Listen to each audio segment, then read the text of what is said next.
25 की समीक्षा भी अभी तो रोज होती हुई नजर आई थी। अब राजनीतिक रूप से आप कैसे इसे देखते हैं? क्या वाकई आप देख रहे हैं कि डिलीवरी पर फोकस सरकार यहां पर कर रही है?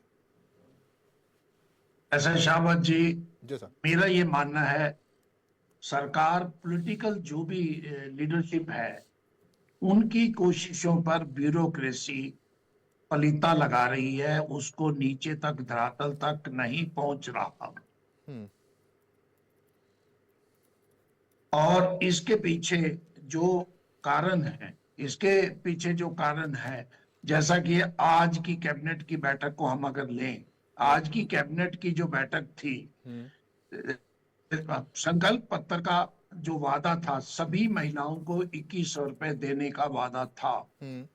मगर सरकार ने अब जो शर्त लगाई है वो बहुत ही अजीब है। जो आज शर्त लगाई है, इससे बढ़िया तो आप 1,80,000 वाले परिवारों को ना देते तो अच्छा था।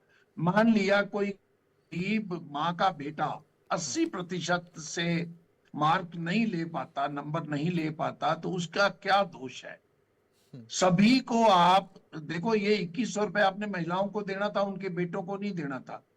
वो स्कॉलरशिप की अलग योजना होती है।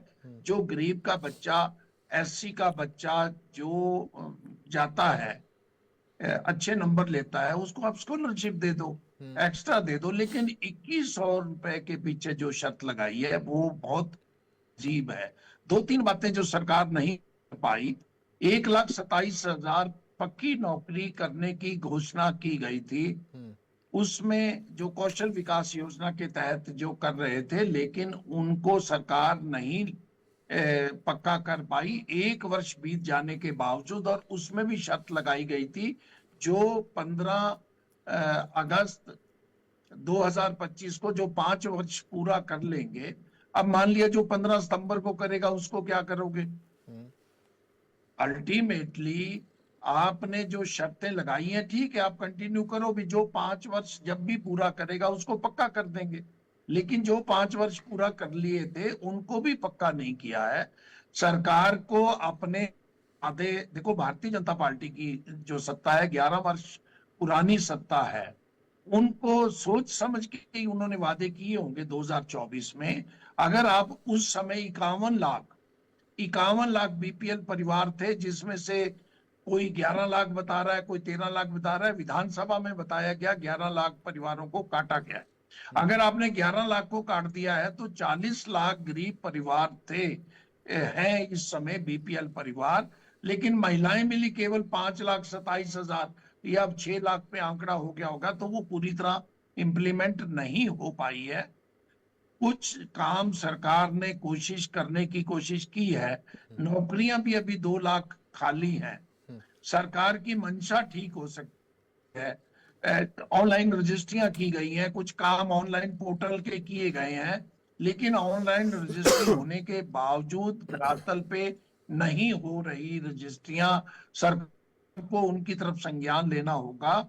अभी एक तरतीमा होता है, जो राजस्व को जानते हैं, अगर सरकार ने यह भी कहा था डोरे को और तरतीमा काटेंगे, क्योंकि तरतीमा अगर कट जाए तो अनेक मामले जो हैं कोर्ट्स में, अनेक मामले, उसकी तरतीमा का मतलब ये होता है जमीन की जो भी हिस्सेदारी होती है।